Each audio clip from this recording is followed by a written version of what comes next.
We invest our time, money, and talent into early stage startups. I'm also the founder and, I guess, de facto host of Startup Stir, where you all are this evening. So thank you very much for being here with me. This is our 16th Startup Stir, and our very first Startup Stir was January of last year. We had 9 attendees in the audience, so I'm really always humbled every month when we host these and the audience grows month by month. And I feel like it's such an honor and privilege to have such a great audience and to share the stage with fantastic panelists. So, as my girlfriend will attest, I tend to be a little bit long-winded. I'm going to go quick, and then we're going to get to the meat of the action here this evening. I have some people to thank. First off to Ginevra, Figg, and Dave Miller. I don't know where he went. It's in the corner. Okay. It's by the wine. There. And Dave Miller from PivotDesk. They really brought this event together for us this evening by sponsoring the program. PivotDesk is a really awesome online platform where you can find office space for your startup or venture, including right here at Communispace. For about $500 a month, you can call this place home. I don't know that Jack Cahill and the team from Communispace really want you spending the night here, but you know, roughly long working hours, you can be here. So also, huge thanks to Jeff Howard and Jack Cahill from Communispace for opening the doors and their hospitality this evening, as well as the team from the Boston Calendar and Taza for providing a wine bar and chocolate to us tonight. Lastly, come on, now we have to clap for Jack as well. Can't just speak for the wine.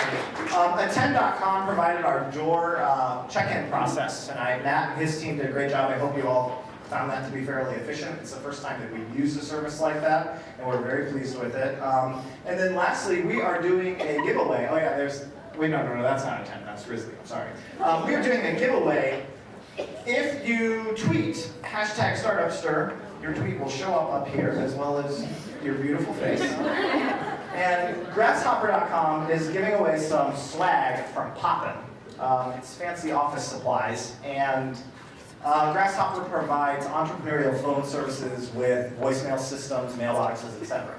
So, all of that said, I have a couple opening remarks. Don't forget to tweet #StartupStir. Our community manager, Simona, will be picking the winner in a very randomized, impartial, unbiased fashion with some sort of incredible software platform that we've built out for that.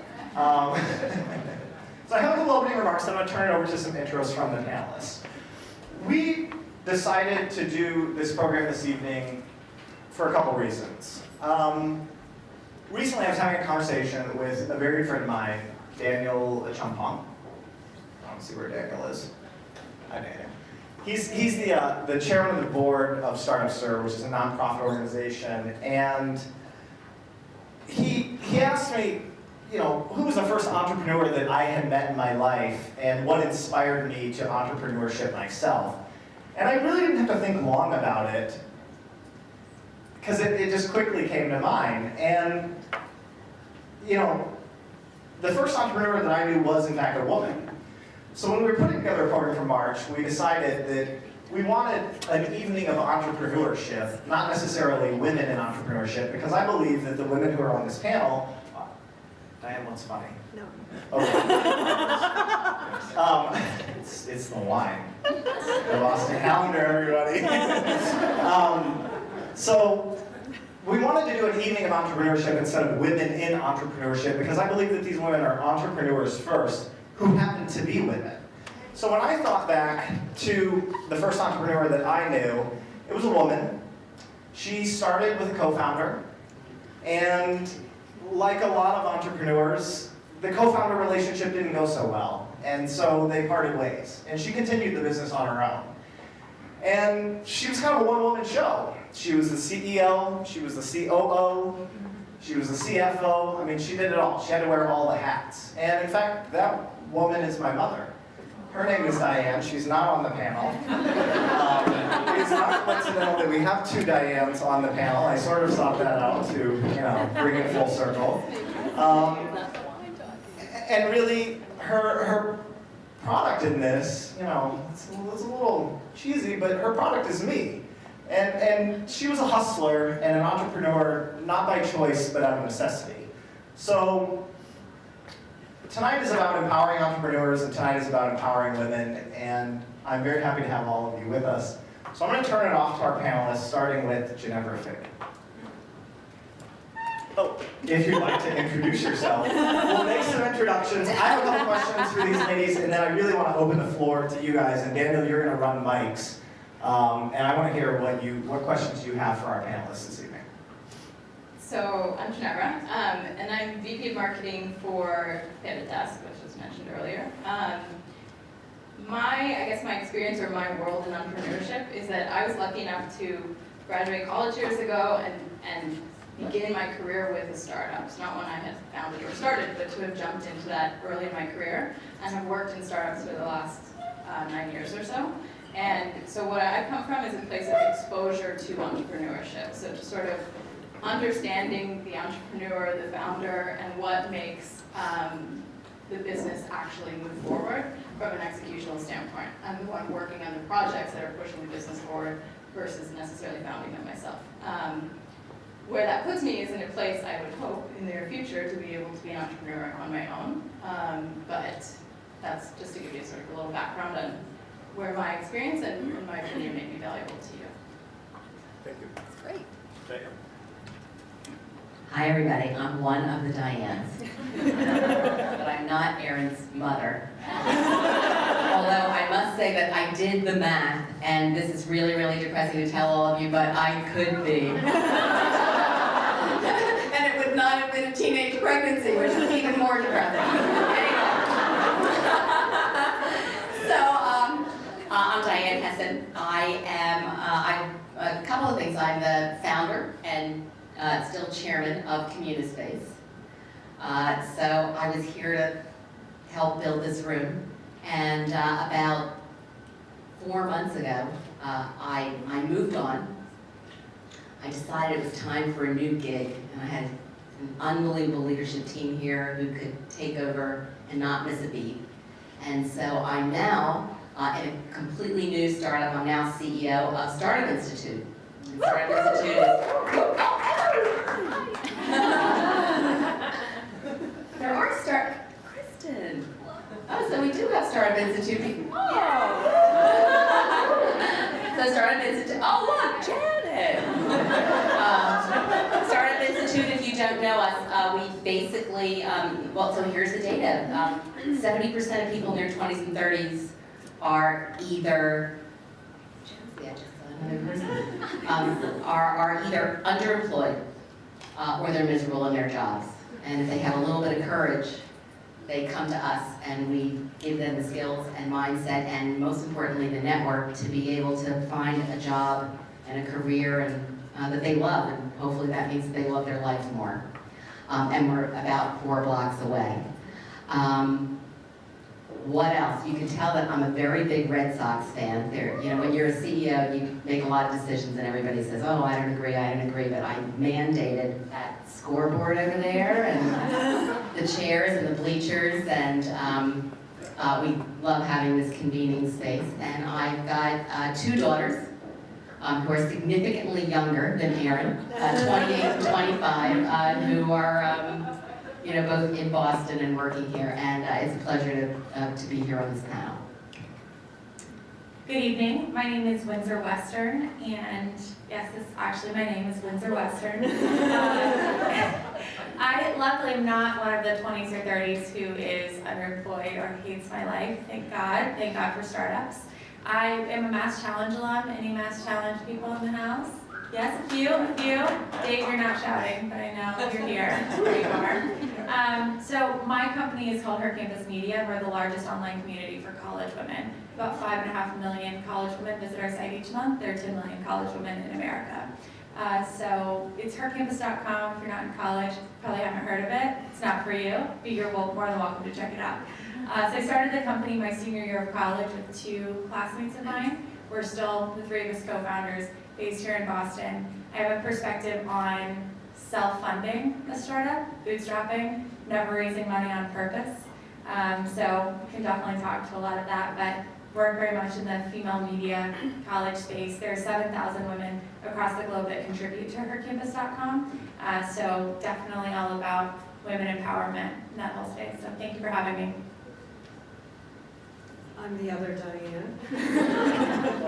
Also in the black dress. Also not Erin's mother. So Claire. We'll have to get her on the next panel. I think I'm the token investor on this panel. I have not run a startup. I was on the dark side. I was a VC for a number of years. And I was an investor in healthcare companies and financial services companies. I then took a little bit of time off. I write quite a bit about the venture capital industry. I wrote 2 books. And then I came back and I now work on the limited partner side. I run the endowment for a foundation and I manage their private portfolio. So invest in private equity and VC firms and really bring more of an industry perspective in terms of fundraising and how entrepreneurs might think about VC. And totally agree that you shouldn't raise VC unless you have to. So my first question is going to be kind of directed to Windsor and Diane Mulcahy collectively. And just to give a little bit of backstory, in case you aren't aware, VCs don't sit around with just massive tranches of cash. It's actually Diane's money that they have. There's limited partners that invest in the fund, and then the venture capitalists invest in the companies. They're sort of a conduit to that money, and they take a management fee for that. So Diane Mulcahy, I met her when she was speaking at a panel at HBS, and she was on a panel of a bunch of venture capitalists, Google Ventures, and it kind of ran the gamut, and I think Google Ventures was there, yeah? And Diane's the lone voice that says, venture is broken, you're all losing a bunch of people's money, your LPs, you're doing a disservice to the economy, the industry, the entrepreneurs, all the above. And I feel like Windsor and Diane have, you're beating a similar drum, and that like, it just doesn't work. And I also will say that like, it's very sexy, you see, these crazy valuations and so raise, WeWork raised $350 million and so on and so forth. And, are the investors in that going to make money? And I guess I would ask both from the investor perspective as well as the entrepreneur perspective, what are the alternatives that exist and where should I be going to fund my business? How should I do it? Yeah. If not through you? I mean, in general, though, I think what's not well understood is VC is such a small source of capital for startups. About 1% of startups actually raise VC. And what Erin is saying is true. I mean, from the LP perspective, VC is very expensive, it's highly liquid, and it's mostly underperforming. So there's not a lot that's good to say about it as an investor. And I think as an entrepreneur, you can probably speak to that a little bit more, but I think there is a lot that's broken with the VC industry. Luckily, it is now a great time to be an entrepreneur because there are so many alternatives. At the Kauffman Foundation, we're an investor in AngelList, which allows startups from all over the country to raise capital from investors all over the country. And they've been incredibly successful in gaining a lot of traction in the startup space. There's, angel investing is so much more accessible and available than it ever has been.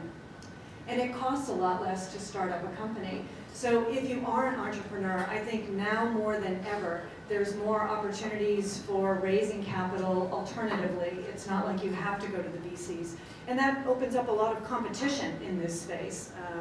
So it is, I think, an exciting time to be an entrepreneur, and if you are thinking about fundraising, much more so than 5 or 10 years ago. So yeah, I want to hear Windsor's perspective. I mean, you have this massive community and a massive editorial, content library and so on and so forth. Was it bootstrapped? Yeah, so we completely bootstrapped our campus. When it comes to raising money, everyone's like, oh, that's so great, I wish I'd done that. It's not always possible. First off, if you're a biotech company, you can't really bootstrap unless you have really deep pockets, right? If you're a media company and you have a technical co-founder, which I do, it makes it a lot easier. So it really depends on the type of business that you want to run. If you don't have to raise money, you shouldn't. Bootstrapping, however, Can you say that again? if you don't have to raise money, you should not raise money. Because it's expensive. It's expensive, and it's expensive, and it's also, think about the discipline question. So how many of you have worked in corporate or continue to work in corporate America and have expense accounts? Okay, so when you go to dinner and you're on your expense account on a business trip, do you spend the same way that you spend if you're on your own dime? No. No. I'm gonna have a lobster, I'm gonna get the oyster appetizer, and I'm gonna have a nicer bottle of wine than I would have gotten if I were just here on my own, because it's kind of like funny money, it's play money, right? It's not play money, it's your boss's money, right? So, first off. But no, it's like play money, and if you think about the discipline that it takes to treat someone else's money in your business as your own, because that's what it is, and it's even more expensive than your own money, you see a lot of the sexiness associated with raising money. That's extravagant office spaces and parties for your employees and launch parties for your business. And all of those things are not business necessary. So not only is it expensive to raise money, but I think with a lot of startups, especially a lot of younger entrepreneurs, they take it as play money and waste it and then realize, oh crap, now I'm out of money, I've run out of runway, and my investors are really mad at me, and now I have to raise again, and it's just kind of this never-ending cycle. And that's obviously just a small part of the money that you raise, but I think if it's your money, you've brought in literally every penny, you have a lot more discipline with that money, and that's key. All right, so first off, I want to just quick that if you need office space, you can go to PivotDesk.com. And their CEO is sitting right here, and it's a great way to start a lean business. I mean, you know, it's you don't have to spend a fortune. But Diane and Quinn, I don't agree, and I want to hear kind of why. Did Communispace, did you bootstrap this 14 years ago, or did you take on some outside capital? No, so we've raised about 20 million. Okay.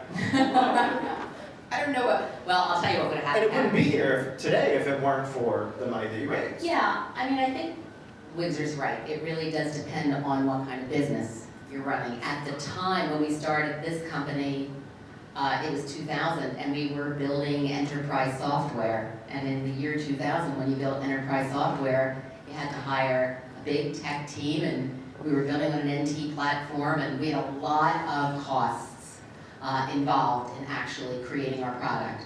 So for us, I guess I could have bootstrapped it, but venture money was like rocket fuel. And I think the question is, and sometimes it's very personal, do you want to own, do you want all of a smaller company, or do you want to take a chance to potentially have a smaller piece of a bigger company?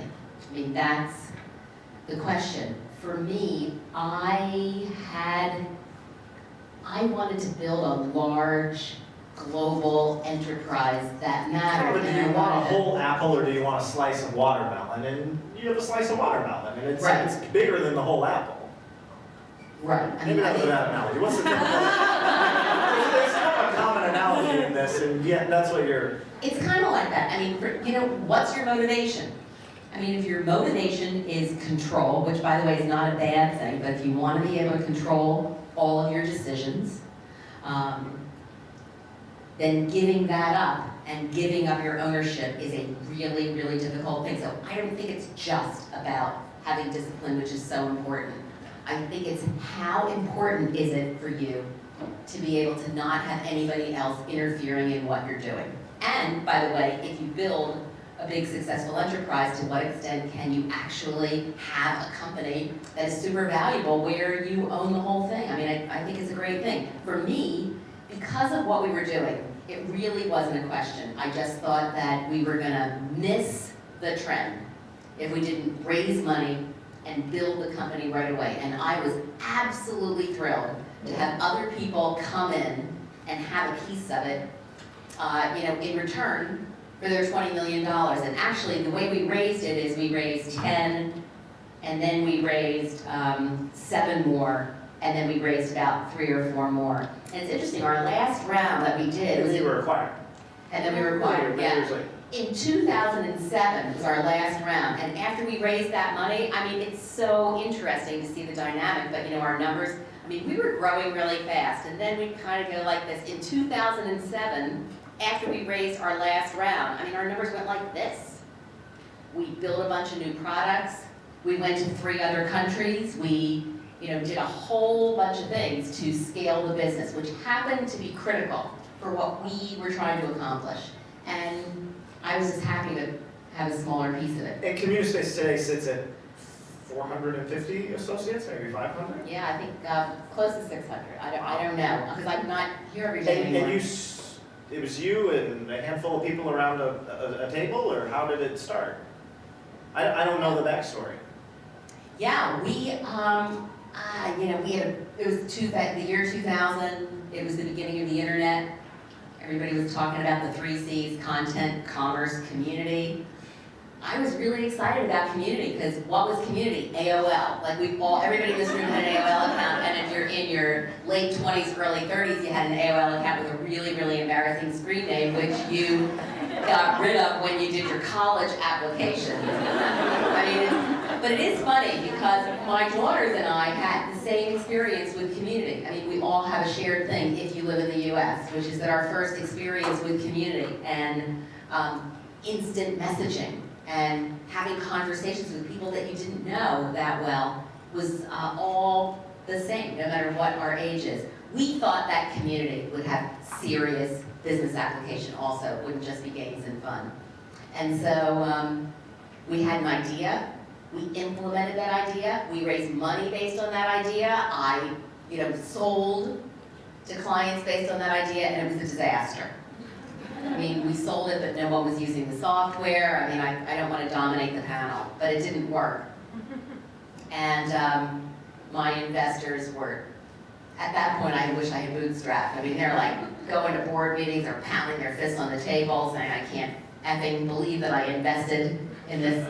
And this is the side of the business that Diane Mulcahy sees a lot of, and I think that her thesis would also include the fact that there are winners. There are people like Diane Hessan that lead companies like Communispace to victory, Right. but there are a lot that don't make it there, and so it's not always a good value proposition for investors. And I want Ginevra to weigh in, and I don't want to spend the whole evening just talking about investing and scaling, because there's a lot of other issues that we want to cover. But So just to weigh in from someone who's worked in both places, so I started my career with a company that was very well funded, 20 million plus. I'm currently in a company that's funded, and in between, I was in bootstrap companies. And I think the most important thing is to be aware of the dangers, right? So having that level of investment comes with a higher level of risk. And it's about, do you have the right people and the right team to spend that money effectively? It's sort of what's really important, right? And some people may not trust themselves to be able to scale a strategy to that extent with that amount of money that early on with an idea. In which case, it makes a lot of sense to start bootstrapping and kind of test the market and understand your own vision of where the company will go. Because what happens, from my experience, with a lot of funding up front, maybe before doing that, is that the vision's not totally clear. And so you end up in a lot of pitfalls before you hit something that's anywhere near gold, right? That anywhere near worth spending the money on. So a big portion of that funding tends to go to failure first, and then you get to a point where you see a glimpse of success, and you need more money. I think I would piggyback that and say that, when we're saying bootstrapping, we're talking longer term bootstrapping. And I think that no matter what you're doing, you need to bootstrap a while. Like if you think that a month in, like, oh, I'm exhausted, and I've been working 4 hours a day at this, and I have a full-time job as well. I'm bootstrapping this company. Like, you need to substantially de-risk because you're going to get a better deal as well. The later you raise money. Last year, Wayfair in Boston IPO'd, and the two gentlemen that started that company still hold, they IPO'd. It's worth $3.5 billion now. The two gentlemen that started that company still retain 66% of that stock. They didn't take money until 12 years into bootstrapping that business. And then they raised a few hundred million, and they raised a few hundred million more, and then they IPO'd. But it went from some guys that bootstrapped to $1 billion each because they de-risked. So I think that any business you start, you're gonna feel like you're bootstrapping for a little bit before you get somebody else's money to play with.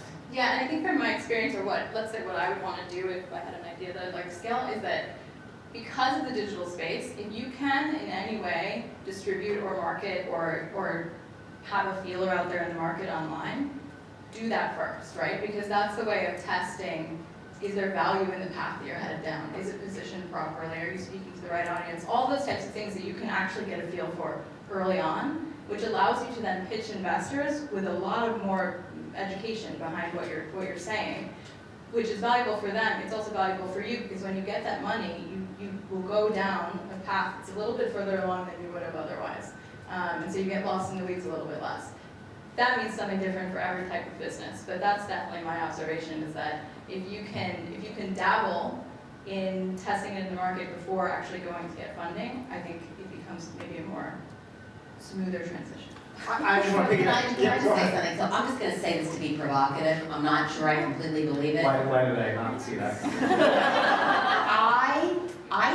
Because I do understand what you're saying, but I think that women are more likely, and Diane, you can tell me whether this is true, but I hear a lot of women bootstrapping. I think we have to think bigger. I am totally willing to be less rich to have a big impact on the world. And I've heard this person before, and I sit there and I listen to the bootstrap thing and I think, if you raised money, maybe you would have 20 million people going to your site every day. I don't know, because I don't know enough about your business. But I just, women are not raising a lot of venture money, and it's a really depressing statistic, and the Kauffman Foundation can tell you all the depressing, only 4% of venture money is going to women. And part of it is that I do think that there's some discrimination out there, but part of it is because I think that women don't go for the bigger, somewhat riskier opportunity of just saying, I'm not going to wait till it's perfect. I'm not going to wait till I have everything buttoned down. I'm not going to wait till I have a perfect presentation. I have an idea. I have a lot of urgency. I want first mover advantage. I want to try to make something big. I'm going for it. Now, it doesn't mean you have to get venture money. There are other sources of funding, but I just encourage you, if you really are thinking about building a business, don't wait until it's perfect to raise your money, because it's never going to be perfect. So, But don't wait till it's perfect to start. yeah, just go for it. Go out there, get some money, build something big. So, For the record, money is cheap right now, and there's Yeah. a lot of, my friends that work in private equity, there's a lot of equity floating around. So I want to hear Diane Mulcahy weigh in on Yeah, that. and I don't disagree with that. I mean, I was on the VC side and saw very few women actually pitching VC. I think that what's interesting, because as I said, there are all these other alternatives. If you do look at, let's say, crowdfunding and then angel funding and then VC funding, and you look at the percent of companies run by women that get each of those types of funding, it starts out big. It's like a funnel. And the women-run companies that raise crowdfunding, there's a much higher percent of them that successfully raise crowdfunding. There's less of them that successfully raise angel funding, and then hardly any raise venture capital. And part of that is that, maybe on the entrepreneur side, but I think part of that too, and the data is pretty clear on this, Babson just put out a report last year that said that at venture capital firms, 4% of the investment professionals are women. I mean, venture capital is still very much a boys' club, and it's a less. Some recent press about that in the New York Times about, who was it, I think? Well, this is a hot topic right now with Sure. the trial and everything else that's going Exactly. on. But I mean, I think the issue is getting its airtime, but I do think it is pretty clear that one, women could pitch more, but I think two, VC could be a friendlier environment. But there are luckily other alternatives for women starting companies, and you can get equity funding from other sources, and I think that's the good news. It's interesting on that front. So there were two things that Diane on my right and Diane on my left said. Diane on my right talked about control. And that was a huge thing for us, and our decision was we were 20 when we started the company, my two partners and I, and we were creating a website for 20-year-old women. We were creating a website for us. The other thing that Diane on my left said is that when you're going in and pitching to, is it 95% of VCs are men? Whatever that percentage is, and you go in and you talk to 60-year-old men and you explain your concept, and they go, I'm going to call my daughter and see what she thinks about your idea. And then you're like, so a 17-year-old's going to decide if they want to invest in my business or not? And that's what you're telling me. And it's frustrating. I'm getting a lot of yes, I hear you. It's frustrating, and we didn't not pursue it. We weren't blind to it. We had a lot of meetings with VCs early on and thought about those and looked at growth projections and For us, it was about control, it was about decision makers. It was about, do we want someone as our new business partner, because that's what your investors are, they're your business partner, who is way out of the target for our business, who doesn't know how to run this business, who knows how to run businesses, and we have to get everything we want to do approved by that person. And is that the way that we're going to be able to be nimble and grow and develop? And for us, the answer was no. So I absolutely hear, could we have 20 million if the population of the United States doubled, because there are 10 million college women in the United States, or if we went international. So maybe if we went international. College, well, you know what I'm saying. I know what she's saying, but it's really just about your business and what you want. But absolutely, were there female VCs that were like, I know, I went from 17 to glamour and there was nothing in between? I feel like we were on the same page instead of completely blank stares. I read the New Yorker, I don't know what you're talking about. So yeah. I have a question kind of geared somewhat towards Ginevra and Windsor, because you're both in a similar demographic to me, but you're women. And this is, I don't really have the like... Does that mean we're youngish? Is that... You're youngish. I'm sorry, Diane. You're also beautiful-ish. So,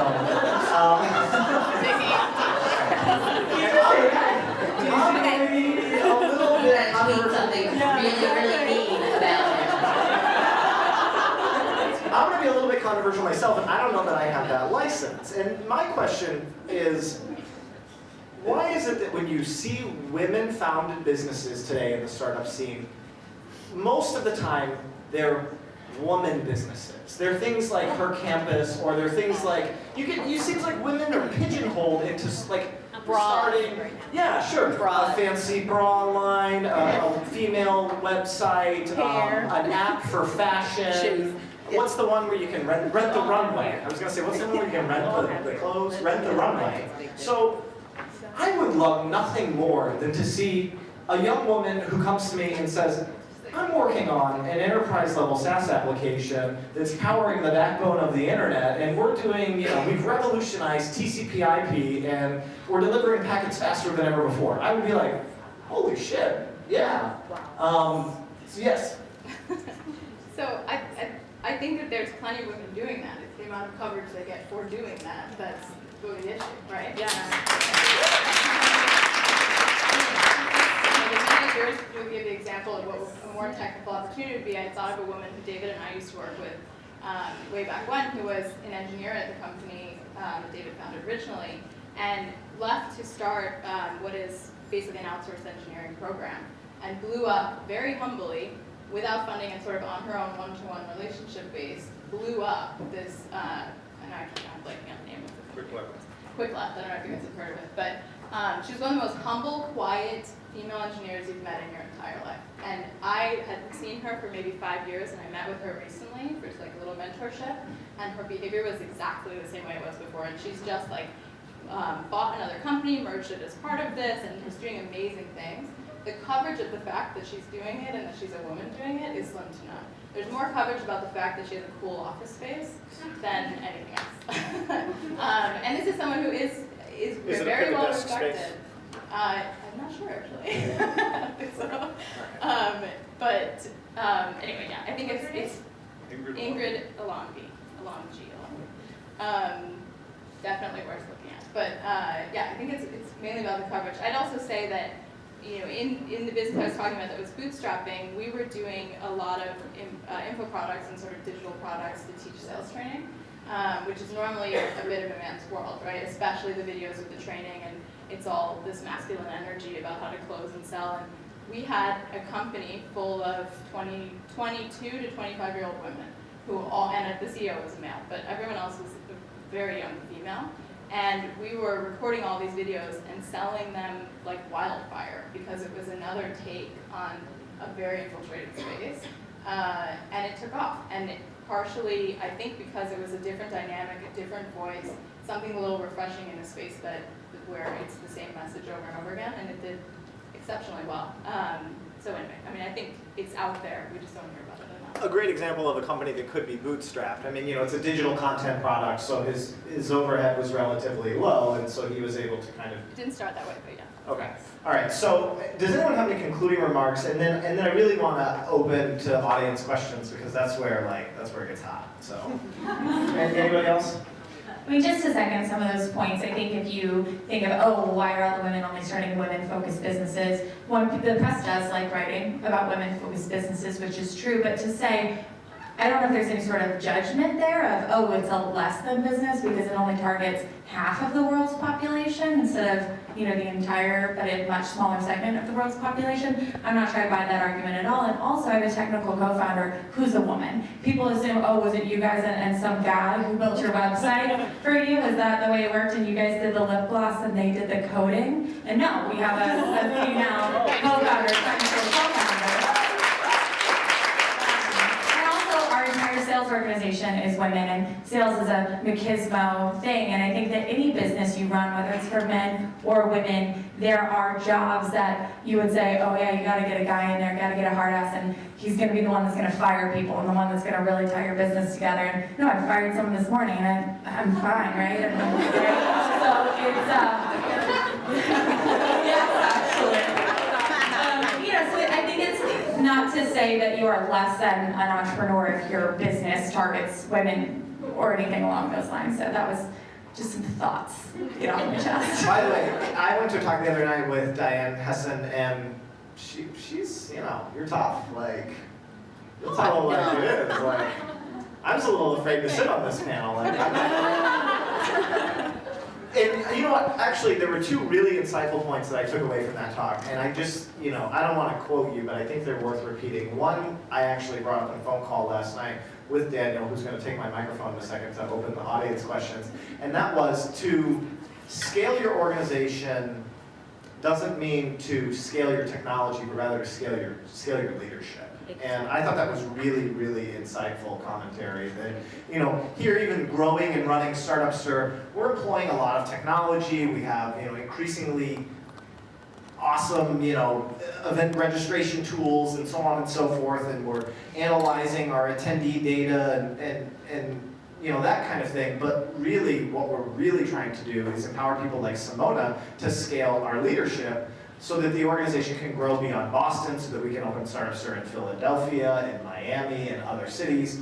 And I have a hard time with it. Like, I think that you need to write a book because I need to learn how to scale my leadership. And then the other point that you made was, if you're 35 and you're good at something, stick with what you're good at, because it's too late to, you know, and I'm kind of paraphrasing, but to acquire an entirely new skill. And you get people that come into Startup Institute that say, I have no knowledge about this, but I'm going to do it. And I thought that was really sound advice. As someone who's 32 and 35 is not looking very far away, I'm like, man, I should stick with what I'm good at here.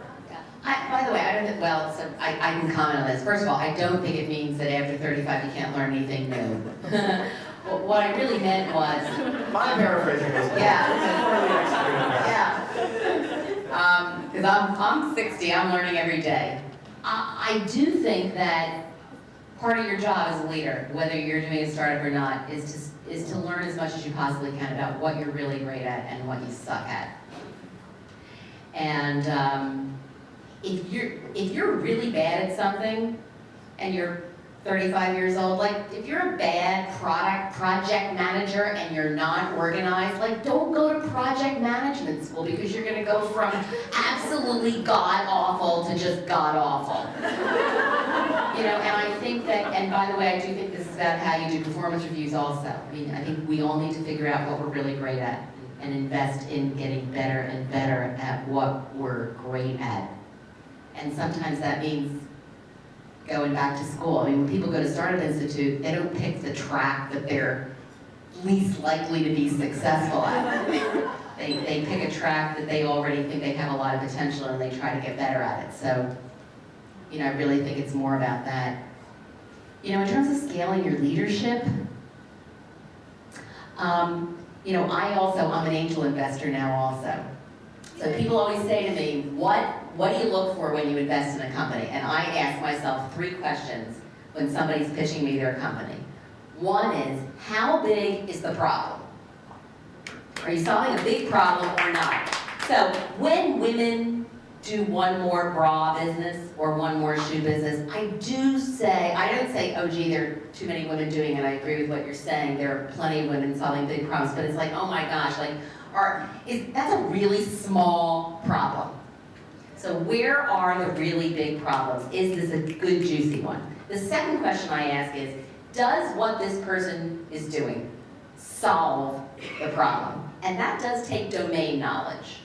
I mean, cancer is a big problem, but I'm not capable of looking at a biotech company and knowing whether their solution has an opportunity to fix the problem. There are some people who have that domain knowledge, but there are other areas where I have the capability to know whether I think that they can fix the problem. So how big is the problem? The bigger the better.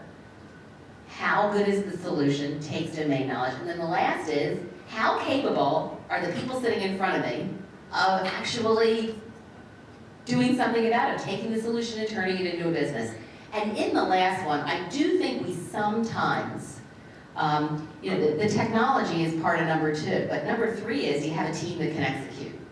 And a team that can execute as you get bigger, you have to make sure that you scale your leadership team and not just your technology if you're trying to pull this off. Capability of the team, sure. All right, so I apologize. I have one final question, and it's for Ginevra. She flew here from San Francisco to be with us, and I haven't been to San Francisco for a few years, and I kind of want to tie it in a little bit with, first off, can we just applaud? She flew here from San Francisco.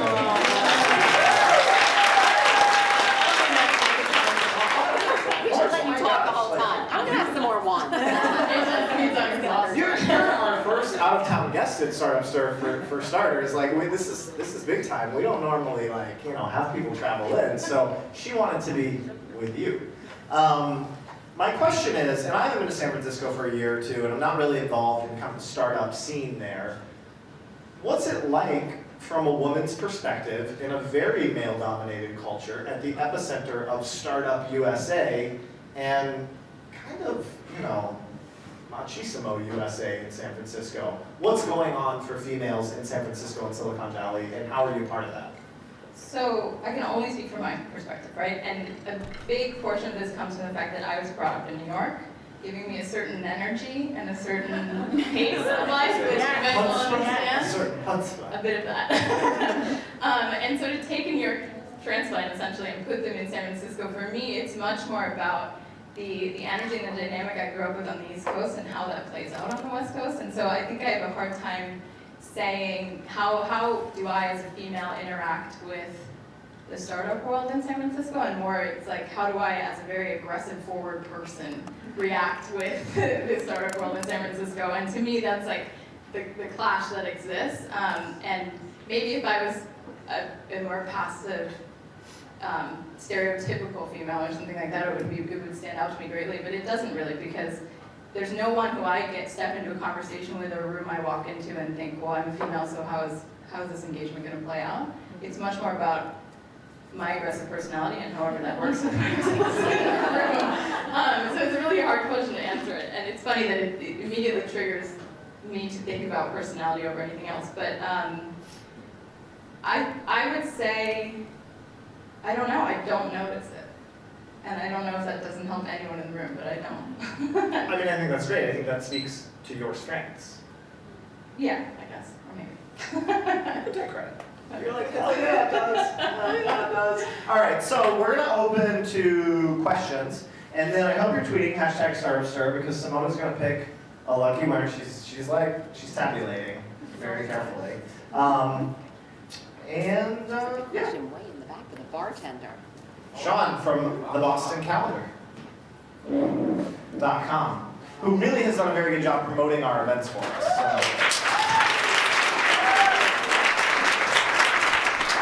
Thanks. We get a microphone too.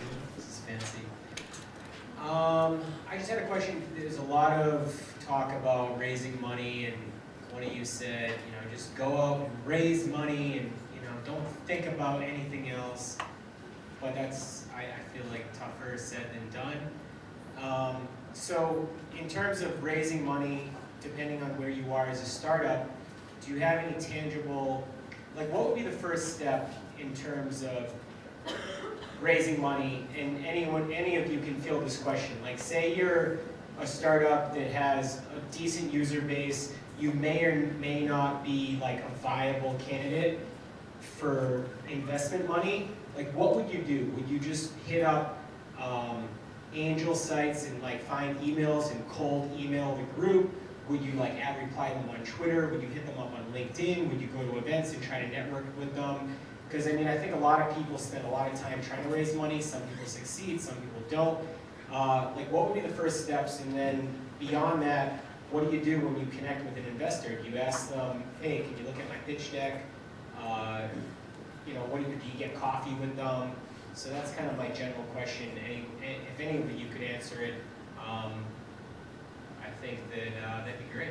I'm going to jump in for context that Sean has scaled TBC immensely. Like maybe a year ago, no users. Now, I just checked out his Facebook the other day, something like 45,000 people, so a massive following. And a lot of you this evening found the event through Sean's website. So I think that's kind of the perspective that he's asking this question from, and I'm going to pass my microphone on to whoever wants it. Diane. You want to take it first, Diane? No, you're right. Here's the rule. Raise money from people who know you. So, first of all, the people who are most likely to give you money are your friends and your family. My parents had a total of about $250. So I wasn't going to raise it from my family. I mean, really. So in the beginning, it's very hard. So you mentioned networking. I mean, it's very, very difficult to go anywhere, especially traditional VC channels or angel investors, cold and say, you don't know me, you don't know anybody who knows me, but here's my business, and please, I'm desperate because I want to lead a big life. So I think it's way easier to raise money from people who you've had dinner with, people who you've been at an event with, and who you see and who know you and who know, what your record is. I mean, no matter what, at a minimum, if you don't know the people, if you know someone who knows them, so, if Aaron thinks you're the... Is the message, keep coming to Startup Star? Yeah, really. Well, if you've got somebody who thinks that you're great and you're crushing it and they know a VC, so it's like people who know you really well, people who know you somewhat, people who don't necessarily know you but they know your story, or people who don't know you but who know someone who does know you. So you get a referral.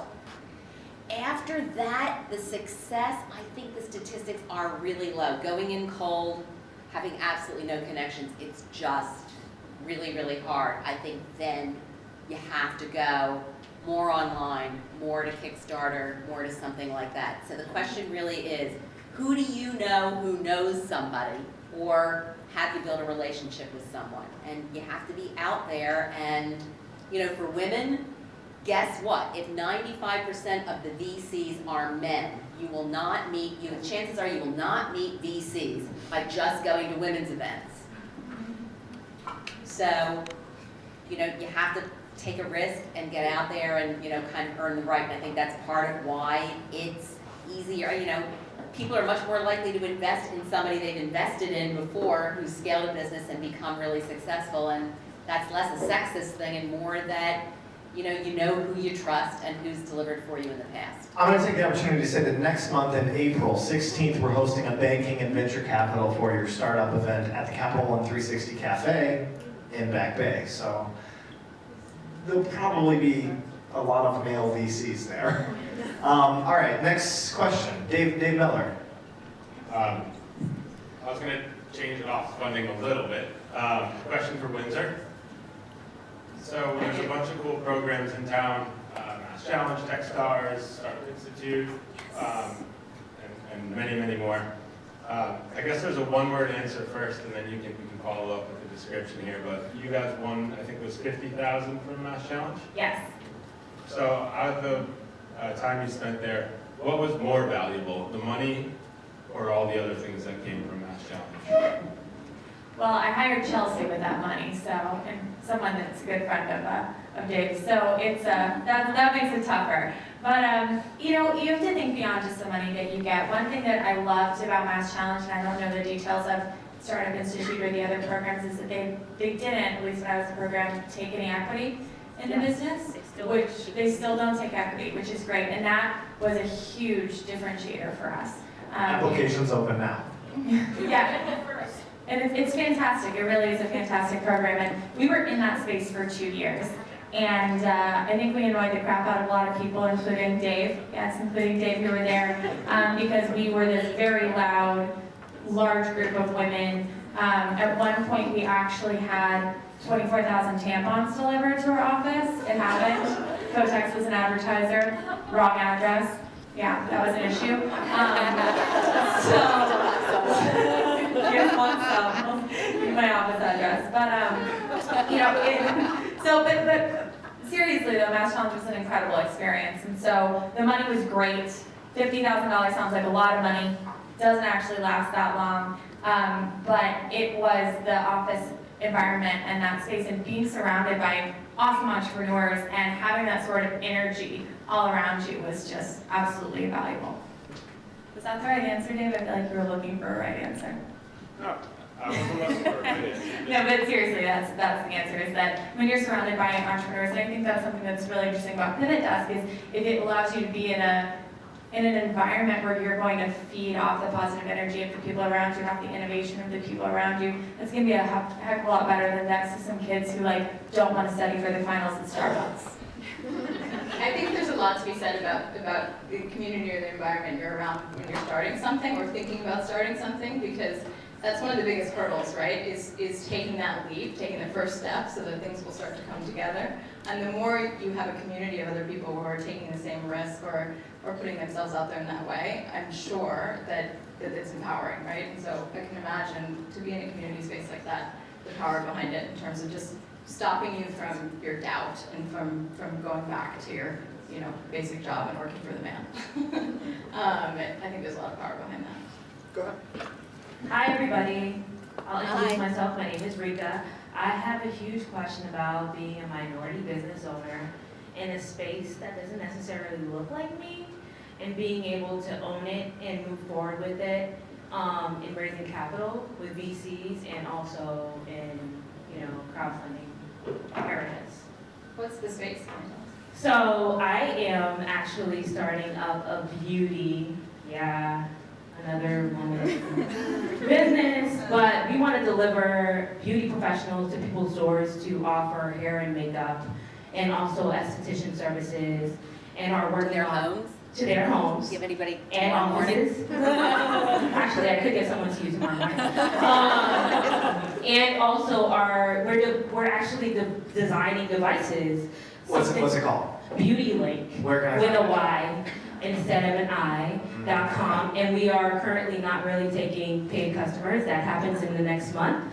But we are very excited about being able to put the technology together to do something as simple as a wireless blow dryer or a wireless flat iron. Sorry, I don't really use that too much. As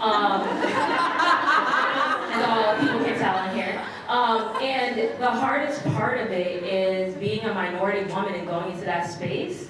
And I would love some feedback on what I should do to own it, move forward with it, and really, really make it successful, because we are scalable in multiple levels. So I'll speak very high level because I haven't fundraised myself, but what I find, and I should have mentioned this earlier when I was talking about the fact that women are out there doing other types of businesses, is that one of our inherent faults is that we set up hurdles for ourselves by believing in the fact that they exist, right? So by approaching that topic and saying, I may fail because of X, Y, and Z, we have a way of creating the hurdles that, without them maybe even being there, right? So the number one thing I would say, I watch a lot of women come in the office space and are so protective of the fact that they're a woman, and what does it mean to be loud and aggressive and a boss as a female, that they actually hurt their relationships in the space because they're so worried about that. I don't think I'm being very clear right now, but I would just advise that the way I approach things like that, so being being a leader, an exec team in the office, and being the only female on the exec team is I forget the fact that I'm a woman. It has nothing to do with the space that I'm in. But I understand that race is another challenge per se, but it is something that The way I approach things. it's along the same lines, where you can create challenges for yourself, where you can stomp on them and move forward, assuming that they don't exist. And when someone decides to present them to you, it's your choice whether or not you want to engage with You can that stomp person. on them and move forward. And that sucks, but that's reality, right? And to me, it's about you empowering yourself to move beyond that, I think. And I know it's a very high level statement, so I'll let these guys speak much more specifically. I just see women doing that pretty constantly and belittling themselves when it may not even be a problem. I think you seem awesome. So here's my Pollyanna response. I actually think this is our time. I have a lot of male VC friends and a lot of male friends who are CEOs, and all they want to do is support me and help me. Not all the VCs give me money, but I think men are not sitting around trying to figure out how to ignore us. They really do want to be helpful. So I think when you walk into somebody's boardroom and say, will you fund me? They are dying to be impressed with you. That's what I think about where many men are these days. That's number one. Number two, I think you should find some other women. I have a friend in New York named Bea Arthur. She's the most dynamic Black entrepreneur I've ever met in my entire life. She's gorgeous. She's been on Shark Tank. And I was with her last night. And I'll put you in touch with her, because I think you have to find other women who are in your position and talk to them about what they went through. I think it's hard for us to really give you advice. But don't worry about the fact that you're not the consumer for your business.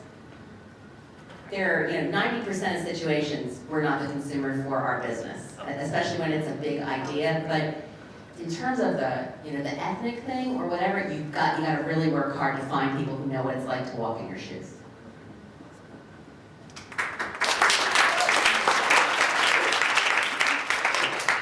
So I'm going to kind of play on that answer a bit, and I'm Do going to you start off. agree? I mean, are you like rooting for us? And you'll see by this, my question here, which is kind of both a question and a statement.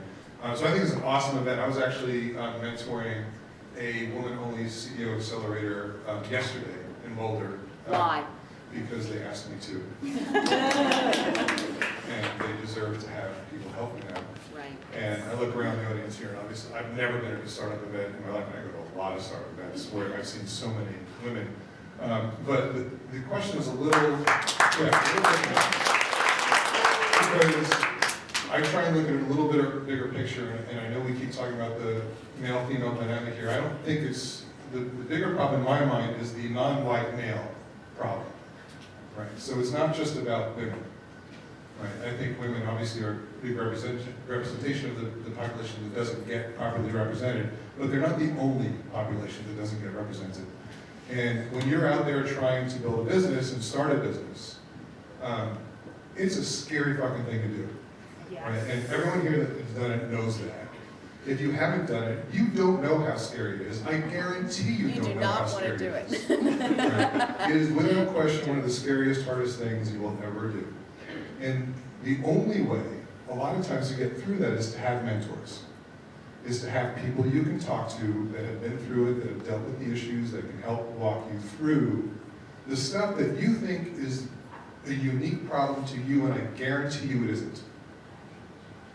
So my question to you guys is, how many non-white males do you guys mentor when they come to you and ask you guys for help?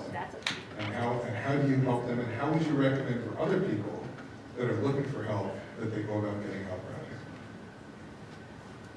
So first off, I always go to, whenever I do a speaking engagement, I talk about the importance of mentors, and then I say, please don't ask me to be your mentor right after this event. Because first off, if you walk up to someone and ask them to be your mentor, that is the wrong way to go about that situation. You ask them if you first off strike up a conversation, and if they're at all interested in you, you maybe ask for their business card, you follow up with a very kind email, you invite them out for coffee if they have any time, very respectful, and you form a natural relationship, and if they decide they like you and would like to help you, then they are your mentor. You don't ask, will you be my mentor, to a stranger. But I mentor people who have good ideas that I think I can be helpful for. So that's black, white, male, female. I don't discriminate either way. And I have mentees in all of the above categories. I do find just where I go, it's mostly college girls, surprise, surprise, that ask me to be their mentor. But no, I mean, I think that the more that people, and you're like, you guys are looking at me like you're 26, you're anybody's mentor, like what are you talking about? But all it is having someone that thinks they can learn something from you, that wants to have a relationship.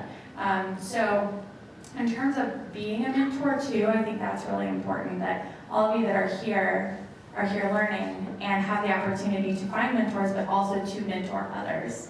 There's a huge, with the male-female dynamic, there is a huge thing that people don't talk about a lot, which is that it can look awkward for young women and older men to have a mentor-mentee relationship, especially if you're meeting up after work and you're going to dinner together. I have a mentor who always had to call his wife before we went out to dinner together, saying, in case anyone calls you from the restaurant saying I'm here with a young woman, it's Windsor. She knew me very well, obviously, but he just would call her and tell her that this is what's happening, because unfortunately, optics in that situation suck.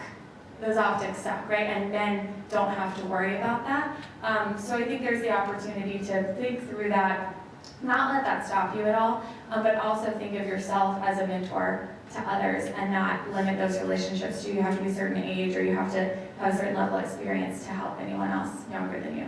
It's about finding friends, younger friends. Who doesn't need younger friends, right?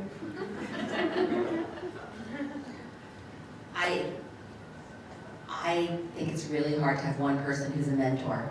I mean, in 2015, the issues are so complicated. So, you know, I've said this before, but there are like 50 men in the city of Boston who think they are singularly responsible for my success. And I'm okay with that. And the funny thing is, I mean, I have so many people that I call on for help. And people have been very generous with their time and money, but I don't have one person that I rely on. I just think I need so much help, that's just too big a burden. Number two, I don't think this is necessarily because of the kind of business I'm in, but my number one mentoring priority is my employees, closely followed by the 800 alums of Startup Institute. If any one of those people calls me and needs help, I am there. I don't really give a shit whether they're male, female, trans, black, white, purple. I just don't care. Because that's my passion, that's what my business is. However, I probably get 30 emails a week from people who want to have coffee with me, and it's hard to say no. Somebody once told me you have to say, I can't possibly. And one thing that I'd say is, I think the great mentors are people who you think are like 3 years ahead of you. And one strategy that's really worked for me is, I just don't think I'm that great a mentor for a lot of people that think I would be good. But I know, like, I'd have people call me who were in college and say, will you mentor me? And I'd say, you know, let me introduce you to 3 or 4 people at Communispace who actually went to your school and who are where, if you're really, really lucky and you work hard, you will be crushing it like they are 3 or 4 years from now. And I make that connection, and those people were thrilled because they thought, oh my gosh, this is so cool. I'm being a mentor as opposed to being mentored. So the main strategy, I'd say, is get a lot of people, but also don't reach too high because it's not that helpful. You know, reach 3 or 4 years ahead of where you are. Less about function, but just who is where you think you might want to be. At some point in the future, you know, where the leap to the kind of advice that they give you is something that's really realistic.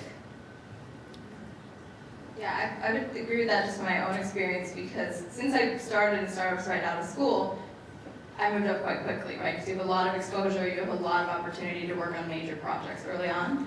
And so what I ended up doing is mentoring my friends, because a lot of people who are my age in my community who were earlier on in their career, just because the pace was a little bit slower in, you know, a large corporation or something like that. And it all happened organically because I had already done what they were looking to do, and recently. So they could come to me with questions, and I could just sort of inherently or organically answer them because I did it last year. And so I would completely agree that the more relatable the advice, the better, right? The more effective it is, and when you reach too high, it's not going to be that way. It also won't be as raw, right? If the people did it and they're able to help you, they may not remember sort of the ins and outs. So I would definitely agree with that. I also find, just going back to being a female mentor, that outside of friends, the majority of people I end up being mentors to are people who work for me or who work on my team, and that happens organically as well. Where my focus is in marketing, and I end up with a lot of women because of that, and they're generally in their early 20s. And I won't even know that I'm a mentor to them until we've stopped working together, whether I've left or they've left or whatever. And then I find them calling me and saying, like, I just want you to know how important you were to forming my career. And that's because, as women, I think we inherently behave as teachers, which is really, I think, an amazing trait. And so when I have people on my team, it's not just me extending my knowledge to them because I need results, but it's because I want to teach and I want to move them forward. And I think that the more we can all do that as a group, the better, right? Because then we progress, male, female, whatever, more rapidly. But what's really interesting to me is when I do have males on my team, observing the light bulb go off, right? So there's something to be a female and there's something to be a young female in my role as well. So when I'm discussing strategy or presenting something that we need to implement as a group, there's an immediate level of distrust. Not across the board, but there's always some level of distrust. And then we get into the execution and the results start happening and things get clear, and I watch light bulbs go off. And it's generally with the male half of the audience. And they go off, which is great. It means I'm doing my job right. And at that point, I sort of get this different level of trust, and we can move forward, and then they come to me and they want me to teach and they want to mentor, but it is a different experience, I would say. And some of that's age. I think if I was further along in my career, potentially with more years of experience, I don't know that would necessarily happen, but to be the same age as a male and to be instructing them on a strategy to execute, it's an interesting dynamic for sure, having to acknowledge, I think. I'm just going to disagree a little bit. My experience has been quite different. Now, I teach at university, and I'm also reasonably public because I do a fair amount of writing and speaking on the industry that I'm in. So I get a lot of inbound requests, for coffee or for a phone call, and they come from everywhere. Men, women, people from the Middle East, Asia, India, Europe, the US. I mean, really so diverse. I think the entrepreneurial ecosystem is incredibly diverse, and I get requests from so many different types of people from so many different places. I don't think that's the issue. My real issue, if you're going to look for a mentor, and I think you should go high, I don't have any issue with that. I think the issue that I run across is people don't have a good ask. So people send me emails, or they reach me on Twitter or on LinkedIn, and they say something vague, like, I read this thing, or I heard you speak, and I want to pick your brain. I would love to talk to you. And what I do now is I respond and I say, that sounds great, I would be very happy to do that. Can you send me something more specific about the topics that you'd like to cover so I can make sure we both make good use of our time? And I will tell you that 90% of the time I don't even get a response to that. So what I feel like is this kind of seeking a mentor or seeking advice is often a very spurious, superficial activity and could be a lot more focused. And I think the challenge is, if you want to engage in a conversation with somebody, whether it's substantive or in a mentor capacity, advice giving, be really specific about what you're looking for. Take the time to think about what is your specific ask and how can you really make good use of that person's time. How can you be really thoughtful? You will stand out if you do that. I will tell you that right now. I mean, I do speaking, I have a line of people, and there's like one person that will follow up with any kind of thoughtful email. So that's the way to get advice and time and mentorship, in my opinion. And that's how we got Diane here this evening, because I cornered her after an event, and I was like, hey, we need you here. So, and it was a very specific request. It was, here's the date, here's the time, I stalked her online, I found her email address, and and she was a little bit like, I don't know, and I had to be very specific. I'm not sure this is going to be a good fit, convince me. I had to. We had a fancy video made recently, so I sent her the video, and she's like, oh, this looks like a good group, so she's here for you. All right, so I was going to wrap, but we have time for one more question. My girlfriend, Wilma Chan. Yes, I took the trash out, if that's the question. But go ahead, Wilma Chan. Thank you. So my name is Wilma, and my question is really directed at all the panelists, and it's kind of just more as a lifelong kind of perspective. So as you're gaining more success as a female, how do you learn to say no? Because not every opportunity, I realize now, is a good opportunity. And I just find it really hard compared with my male peers and also my male supervisors, that somehow they get away with saying no a lot more easily than I can. And whether it's like for funding or for speaking engagements or for another project, another research, whatever, another mentorship, without being perceived as, I don't want to say the word, but it begins with a B. So, I just kind of wanted to throw that out there for all the panelists.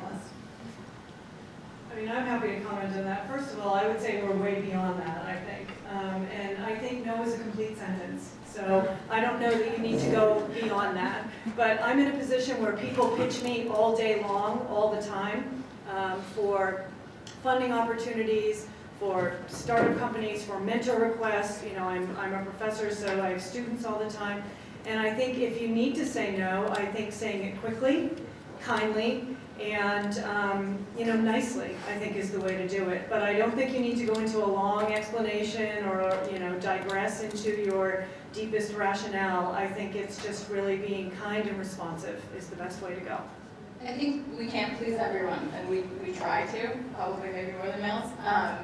And it's the idea of you being comfortable with the fact that you're telling someone no, and comfortable with the fact that you can't please everyone. And so if someone's bothered by that fact, you don't need to pay them the time of day, right? If they're insulting you or putting something on social media, or you think you're generating a route based on that, saying no, those people aren't worth your time. It's about us not obsessing over it, I think. For me, what made it a lot easier and what continues to make it a lot easier is identifying my priorities and figuring out, okay, what are my priorities with my life and my time? Because that's really what you're saying no to, is giving away more of your time more often than not. And you have to say, where are my priorities with my family, my friends, my work, myself, my company? Where does all of that come, and where do you come, whoever this person is that's asking you? And so when you think about that, and you think about if you say yes every time, you're putting that person up at the top of your priority list. It makes it a lot easier to say no and not feel bad about it, with kindness. Say no with kindness, of course, but it's not you. There's one you, and you have your priorities, and they're not one of them, unfortunately. You don't tell them that. Like, you're not a priority for me, so no. But that's internally how you make decisions on what's a good idea and what's not.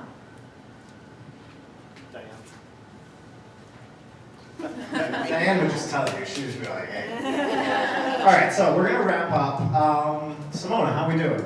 We're doing great. Who is London Hammer? All right.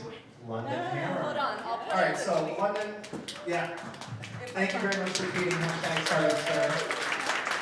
Compliments of Grasshopper phone service, some swag from papa.com. It's kind of a nice minty green grasshopper-y color. A few final comments. First off, thank you guys all very much for being here with us. Thank you very much to the panelists for sharing your time and the Boston calendar. There's more wine besides.